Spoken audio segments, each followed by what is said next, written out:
Dans ce paysage, aujourd'hui dominé par un sol aride et des morceaux de débris, s'étendait autrefois un jardin luxuriant et fleuri, des champs et des palmeraies.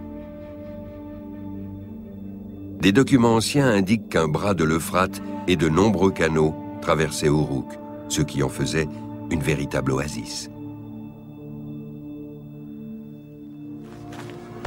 Le géophysicien allemand Jörg Fassbinder a réalisé un magnétogramme de l'ensemble du site pour obtenir une représentation de son sous-sol. À cette fin, il a délimité des carrés de 40 mètres sur 40 chacun.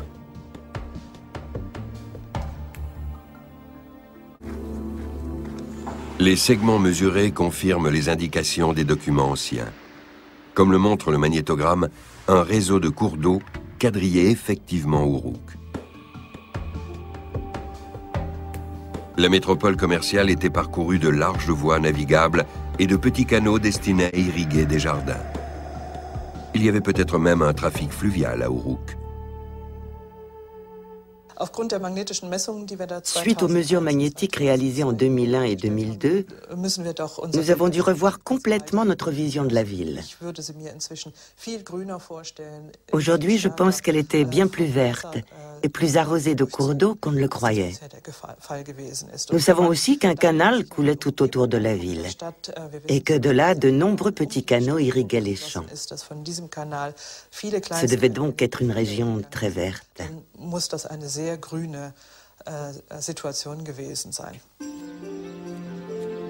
D'autres sondages géologiques ont confirmé cette analyse et ont permis en outre d'expliquer la présence de ces étranges monticules. Il s'agit de sédiments qui se sont déposés au fond des canaux au fil des siècles. Leur dureté leur a permis de mieux résister à l'érosion, contrairement au sol arable.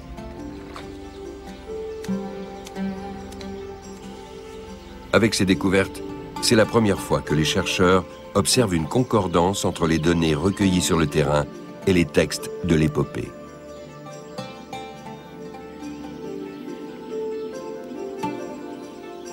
Savoir ainsi tirer profit de l'eau témoigne d'une grande ingéniosité et d'une prouesse révolutionnaire pour son époque.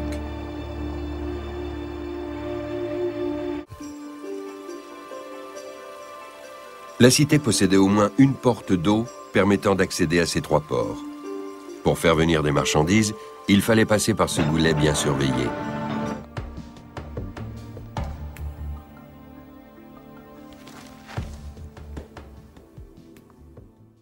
Grâce aux photos satellites des reliefs irakiens, nous pouvons désormais reconstituer la carte de cette région du monde il y a 5000 ans.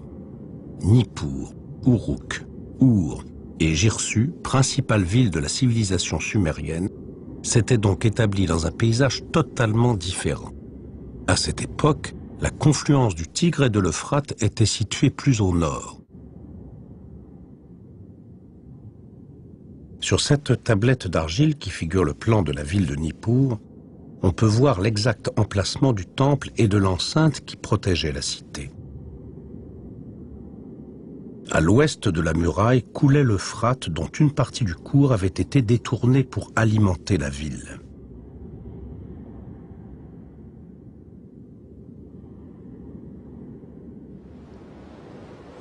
Les grandes villes étaient donc construites au bord de l'eau.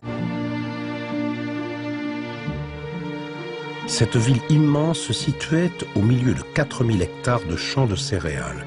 Son port recevait les marchands venus du golfe Persique et exportait des denrées à plusieurs milliers de kilomètres de là vers la péninsule arabique. Toute l'activité de la cité se cristallisait autour du temple, lieu de prière dans lequel toutes les décisions politiques et économiques étaient prises.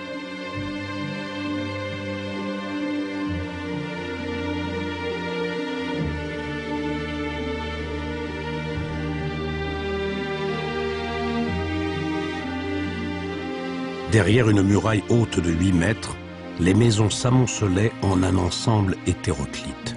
Dans les rues étroites et tortueuses, les égouts étaient inexistants. Les ordures brûlaient au pied des façades quand elles n'étaient pas simplement étalées sur la chaussée.